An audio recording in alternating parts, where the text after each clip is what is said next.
सोनीपत में स्थित OP Jindal university में स्थापित देश के पहले संविधान म्यूजियम के स्थापना दिवस पर पहुंचे लोकसभा स्पीकर ओम बिरला ने अपने अभिभाषण में कहा कि ओपी जिंदल यूनिवर्सिटी के इस ऐतिहासिक कार्यक्रम में देश के पहले संविधान म्यूजियम की स्थापना पर बहुत बहुत बधाई देता हूं। संविधान निर्माण, उसकी चर्चा, उसकी प्रक्रिया और संविधान निर्माण पर व्यापक काम हुआ।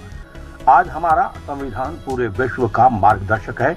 उन्होंने कहा कि 26 नवंबर को देश के सभी शिक्षण संस्थानों में संविधान दत्तक ग्रहण दिवस पर याद किया जाए।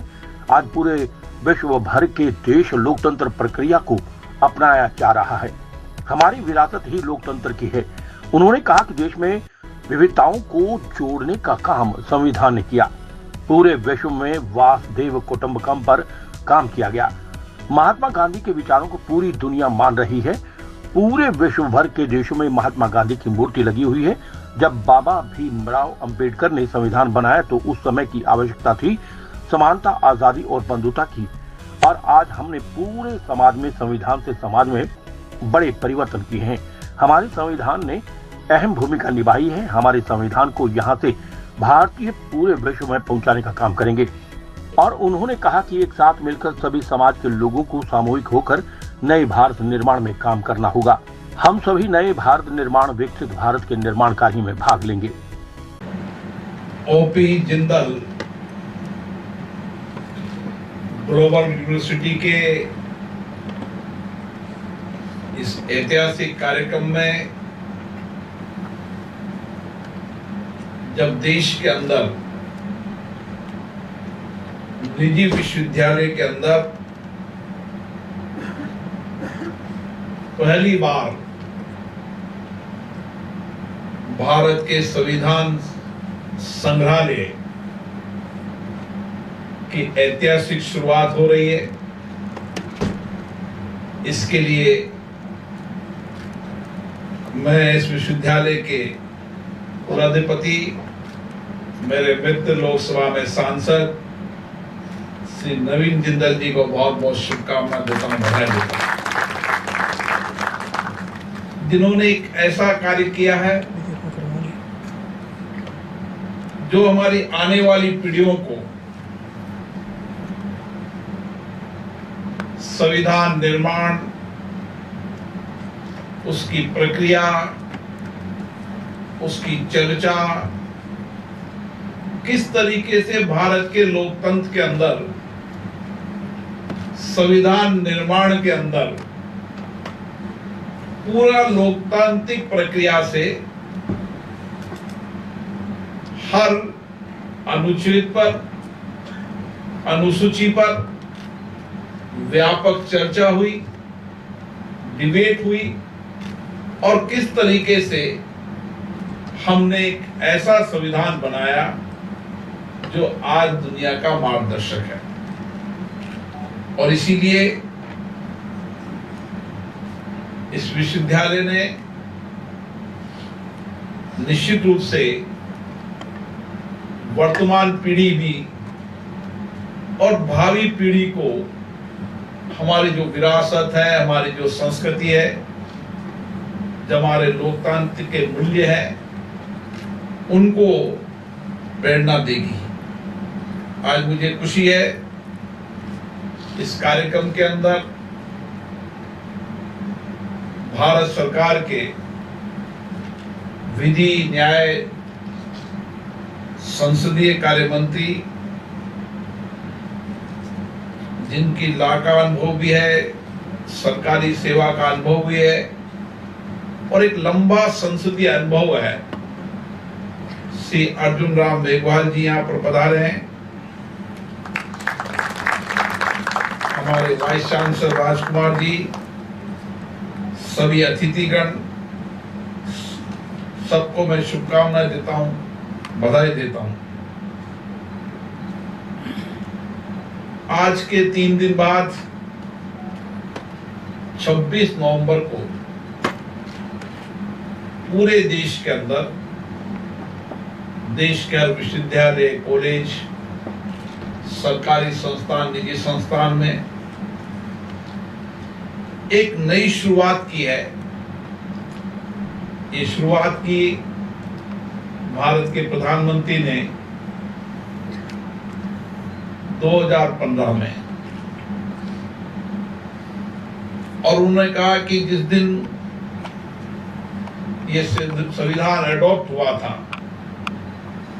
उनकी विरासत को हम याद करें, उनके विचारों को याद करें और उस समय उन्होंने जो देश को योगदान दिया उसको याद करें। और आज हम कह सकते हैं कि दुनिया के अंदर जब हम लोकतंत्र की चर्चा करते हैं और दुनिया के अंदर शासन चलाने की सर्वश्रेष्ठ पद्धति लोकतंत्र को माना है, और अधिकतर दुनिया के देश धीरे धीरे अपनी यहां लोकतांत्रिक पद्धति प्रक्रियाओं को अपना रहे हैं। जहां लोकतंत्र नहीं है वहां भी उनका प्रयास रहता है कि हम लोकतांत्रिक प्रक्रियाओं परंपराओं को अपनाएं। और हम सबको गर्व है कि हमारा लोकतंत्र आजादी के बाद का लोकतंत्र नहीं है, हमारी विरासती लोकतंत्र की है। हमारी जीवन पद्धति, जीवन शैली, कार्य प्रणाली हमेशा लोकतंत्र की प्रक्रियाओं से गुजरी है। और इसीलिए दुनिया ने देखा कि इतनी विविधताएं होने के बाद, विविधताएं धर्म की, भाषा की, बोली की, खान पान की, भौगोलिक स्थितियों की, उन सारी विविधताओं को अगर किसी ने जोड़ने का काम किया तो लोकतंत्र ने किया। और हमें गर्व है इस 75 वर्ष की लोकतंत्र की यात्रा में हमने चर्चा, संवाद, सहमति, असहमति, लेकिन लोकतांत्रिक प्रक्रिया से हमने देश के अंदर आर्थिक, सामाजिक के साथ दुनिया के अंदर वसुदेव कुटुंबकम की संस्कृति का संदेश देने का काम किया।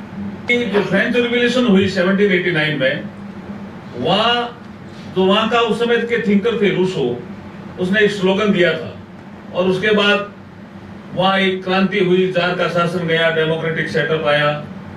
तो वहां एक नारा था, लिबर्टी, इक्वलिटी, फ्रेटर्निटी। बाबा साहब B.R. अम्बेडकर साहब ने कहा ये उनका नारा हो सकता है 1789 का, लेकिन हमारा ये नारा तो बहुत पुराने जमाने से है। हम तो मदर ऑफ डेमोक्रेसी हैं। हमने डेमोक्रेटिक सेटअप के जो प्रिंसिपल है वो हमें दुनिया को दिए। तो ये हमारे लिए इक्वलिटी मोर इंपोर्टेंट है। तो उन्होंने कहा इक्वलिटी पहले लेना चाहिए। क्या इक्वलिटी पहले लेना चाहिए, उन्होंने कहा। और उनका बहुत फेमस कोट है कि अगर हमारे समाज में समानता रहेगी तभी ही स्वतंत्रता जिंदा रहेगी। ये उनका बहुत फेमस कोट है। तो ये एक विषय वहां संविधान डिबेट का। यहाँ एक विषय जो मैंने श्री राजकुमार साहब के साथ सीखा कि fraternity, liberty, equality and fraternity, इसको जब चर्चा करते हैं फ्रेटर्निटी का, तो इस पे एक उदाहरण आता है, डिबेट में भी आता है, कई जगह मैंने पढ़ा भी है कि एक ईश्वर चंद्र विद्यासागर बहुत बड़े विद्वान थे बंगाल के। वो सुबह सुबह पार्क में घूमने गए। तो पार्क में घूमने के बाद देखा कि एक आदमी बीमार है और वो तो कोई हाथ नहीं लगा रहा है। तो उनके पास बग्गी थी, ईश्वर चंद्र विद्यासागर के पास। उन्होंने अपनी बग्गी में उसको बैठा लिया और अपने घर ले गए। वो बेहोश था। 2-3 दिन बाद जब होश आया तो लोगों ने पूछा भाई तुम कौन हो? ये पंडित जी तो यहाँ ले आए इनको। बोला मैं शिवपुर समाज से हूँ, वाल्मीकि समाज जिसका अपन जिक्र करते हैं। तो लोगों को लगा कि इसको घर कैसे ले आए पंडित जी उस जमाने में। बोला ये तो बड़ा गड़बड़ हो गया। तो जब पंडित जी वापिस आए ईश्वर चंद्र विद्यासागर, उनको पूछा भाई आपने इनको घर क्यों लाए? काफी बड़ी पंचायती हुई। तो ईश्वर चंद्र विद्यासागर का फ्रेटर्निटी को लेकर के जो फेमस कोट है वो आज भी हमें प्रेरणा देता है। उन्होंने कहा ये मेरा भाई है और हमें इस देश में भाईचारा को बढ़ावा देना है। बोला भाई कैसे हुआ साहब, आप ब्राह्मण हो? ये तो वाल्मीकि समाज का स्वीपर है। तो ईश्वर चंद्र विद्यासागर ने कहा, हम दोनों इसलिए भाई हैं कि ये बाहर की सफाई करता है और जो आपके मन में जो गंदगी है उसकी सफाई मैं करता हूं, इसलिए दोनों हम सफाई करते हैं। इसलिए फेडरेट इज मोर इम्पोर्टेंट। आज आपने हमें सिखाया भी, और वो बाबा साहब ने पायलट किया था। देखिए, बाबा साहब ने सभी चीजों को पायलट किया संविधान बनाते समय, एक चीज को नहीं कर पाए। वो क्या था? वो आर्टिकल 370 आर्टिकल को बाबा साहब ने पायलट नहीं किया। और वो जब ओम बिरला साहब हमारे लोकसभा के अध्यक्ष थे, उस समय हमारे अमित शाह जी ने, गृह मंत्री जी ने, जो 5 अगस्त और 6 अगस्त 2019 को जो आर्टिकल 370 को समाप्त करने का निर्णय लिया, वो लोकसभा का सीन भी शानदार था, वो राज्यसभा का सीन भी शानदार था। और बिरला साहब को भी मैं बधाई देता हूं कि ऐसा आर्टिकल जिसको बाबा साहब भी पसंद नहीं कर रहे थे, उसको हटाने का काम इस सरकार ने किया नरेंद्र मोदी जी के नेतृत्व में। और जब हटा तो लोकसभा के स्पीकर ओम बिरला साहब थे। ये हमारे लिए बहुत गर्व की बात है। आज इस प्रोग्राम में ओम बिरला साहब हमारे चीफ गेस्ट भी हैं। मैं एक नवीन जिंदल साहब का जिक्र श्री राजकुमार साहब ने किया है, लेकिन मैं झंडे को लेकर के इसलिए करना चाहता हूं कि मैं 2009 से 14 के बीच में एमपी था, तो मेरे पास सबसे पहले झंडा भेजा इन्होंने। तो नेशनल फ्लैग को ये प्रमोट करते थे। ये लड़ाई भी लड़ रहे थे उस समय। गौरी जी भी आई हुई ना, एडवोकेट गौरी जी भी बैठी हो गई हैं, हाँ ये बैठे हैं। ये लड़ाई भी लड़ रहे थे इसकी कि मैं झंडा हम क्यों नहीं फहरा सकते।